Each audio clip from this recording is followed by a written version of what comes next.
Il y a de cela quelques semaines, Uber a envoyé des mails à l'ensemble de ses chauffeurs pour leur indiquer qu'à compter de 1er mai, les véhicules hybrides de plus de 2 ans ne pourront plus recevoir de courses Uber Green. Donc ils seront déclassés. Il y a eu beaucoup d'interrogations à ce sujet et dans cette vidéo, je vais aborder avec vous la raison qui pousse Uber justement à faire ce déclassement des véhicules hybrides de plus de 2 ans sur la gamme Uber Green. Générique.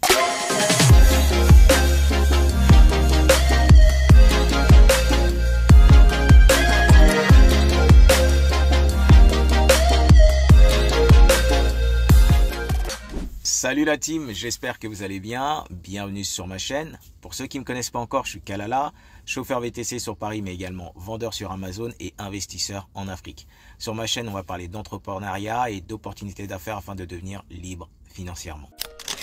Donc, de mon point de vue, cette décision d'Uber fait suite à la proposition de loi d'un député qui s'appelle Damien Adam.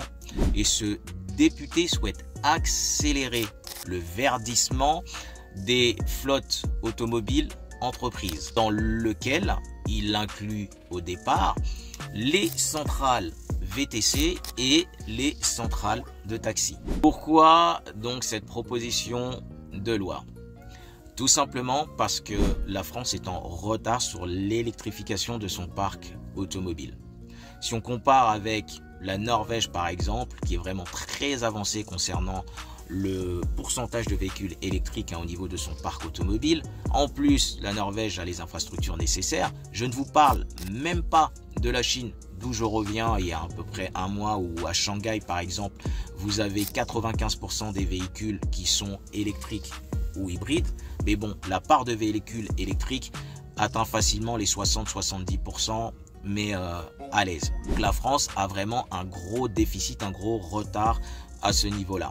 Ce qui est à noter également, c'est que la part des véhicules électriques neufs dans les ventes qui ont été réalisées je crois que c'était en décembre 2023, représentait à peu près 18,5%. D'accord, vraiment sur l'ensemble de l'Europe, tous les véhicules neufs qui ont été vendus en décembre 2023, sur l'ensemble de ces véhicules, 18,5% de ces véhicules étaient des véhicules électriques. Mais en janvier 2024, ça n'a plus représenté 11,5% ou 11%. C'est-à-dire qu'il y a une baisse énorme. Et cela, en plus, vient se confronter au retour, on va dire, des utilisateurs vers les véhicules diesel. C'est-à-dire que la vente des véhicules neufs diesel est en train de réaugmenter. Donc concrètement, je pense qu'il y a une peur de ne pas réussir à atteindre les objectifs justement que s'est fixé l'Europe, que s'est fixé la France pour l'électrification du parc automobile. Donc, quel est le raisonnement du député Damien Adam pour la mise en place et l'application de cette proposition de loi? Il s'est dit quoi? Étant donné que l'immatriculation des véhicules neufs tous les ans en France est surtout réalisée par des entreprises. Et des entreprises, donc comme je vous l'ai indiqué, il y en a plus de 3500 en France qui ont une flotte d'au moins 100 véhicules. Donc ce dernier souhaite imposer un quota qui va augmenter annuellement à compter de 2025, un quota concernant un pourcentage de véhicules électriques dont doit disposer une entreprise dans sa flotte. Je prends un exemple simple. Pour 2025, le député Adam souhaiterait que lorsque vous avez une flotte de plus de 100 véhicules, on va dire 100 véhicules tout rond, 20% de ces véhicules doivent être des véhicules électriques. Ce qui veut dire sur 100 véhicules, vous devez avoir 20 véhicules électriques. Donc le quota augmente d'année en année. Donc après en 2026 ça sera peut-être 30%, 2027 ainsi de suite jusqu'à 2035. Et derrière, pour faire appliquer cela, d'accord, parce qu'il y a eu effectivement certains engagements qui ont été pris dans des lois précédentes mais qui n'ont pas été forcément appliqués par les entreprises. Donc ils souhaitent sanctionner les entreprises qui ne respectent pas ce quota.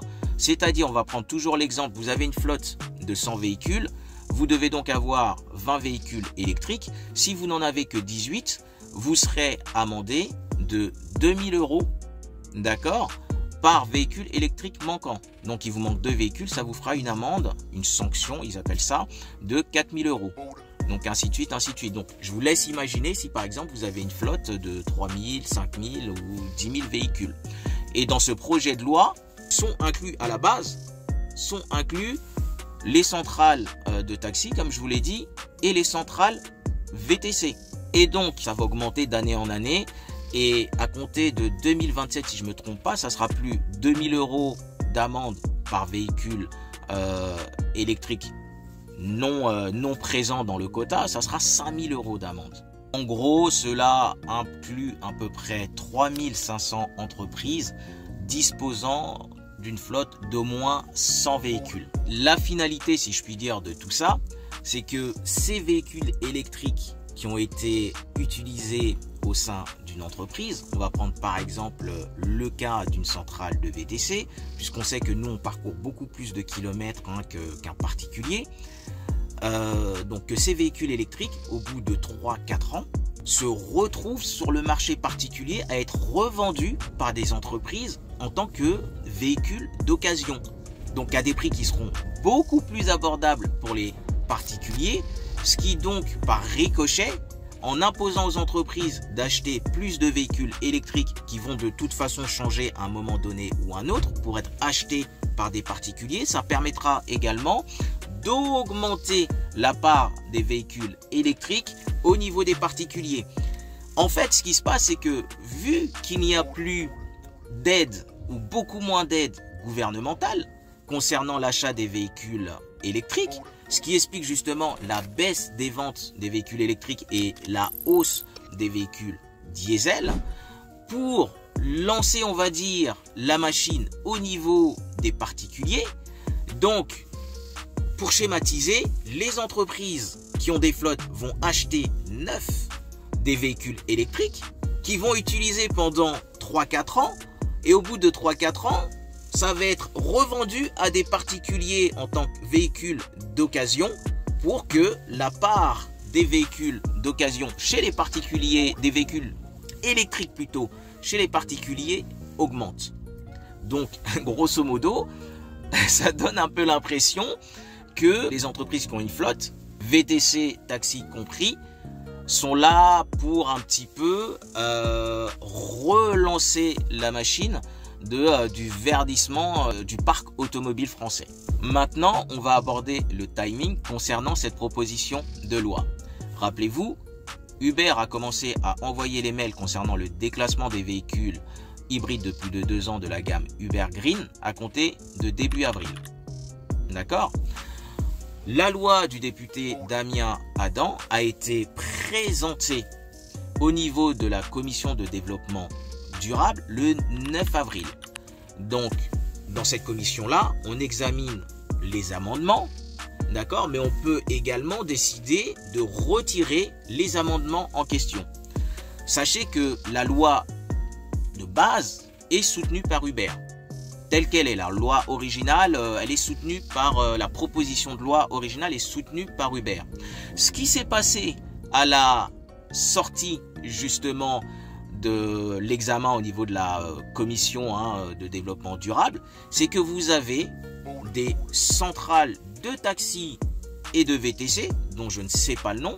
Comme je vous l'ai indiqué, je vous laisserai le lien vers l'article de journal en question, qui ont demandé à ce que les centrales VTC et les centrales de taxi soient retirées du champ d'application de cette loi. Donc au final, que cette loi ne concerne plus que par exemple les entreprises qui ont plus de 100 véhicules pour leurs commerciaux, surtout également les loueurs courte durée, style Avis, Hertz, et d'autres types de véhicules qui peuvent avoir des flottes.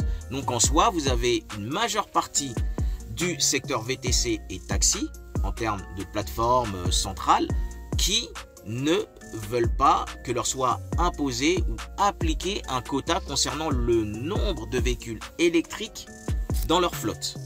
Ce qui explique justement le silence radio des autres applications concernant le fait que Uber ait décidé de déclasser les véhicules hybrides de plus de 2 ans de sa gamme Uber Green. Puisqu'en général, les applications, elles se suivent. Quand vous avez Uber qui fait quelque chose, tout de suite derrière, enfin pas forcément tout de suite derrière, mais dans les jours, les semaines qui suivent, vous avez les autres applications qui emboîtent le pas. Et là, dans le cas ici présent, pas de réaction d'applications type Itch, Bolt, tout ça, silence radio. Ce qui moi me semblait un petit peu incompréhensible, mais je comprends mieux maintenant.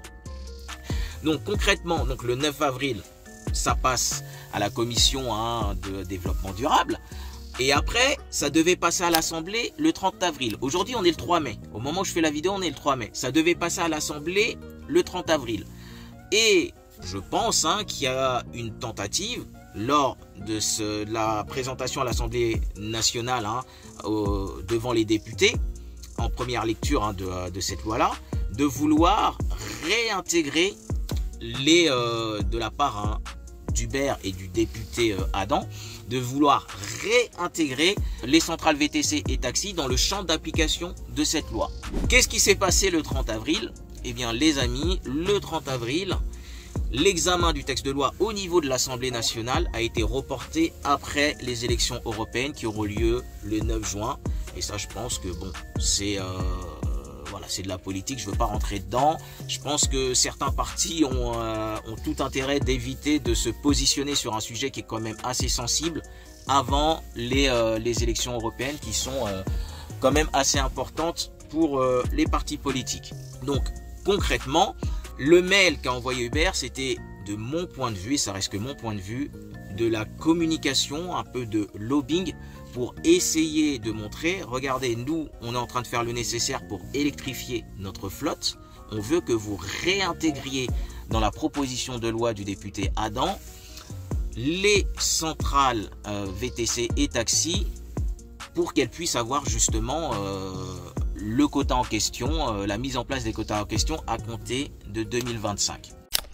J'espère que la vidéo vous aura plu, vous aura apporté de la valeur comme d'habitude. Pour ceux qui travaillent, force et honneur. Pour ceux qui se reposent, bon repos. Ciao la team.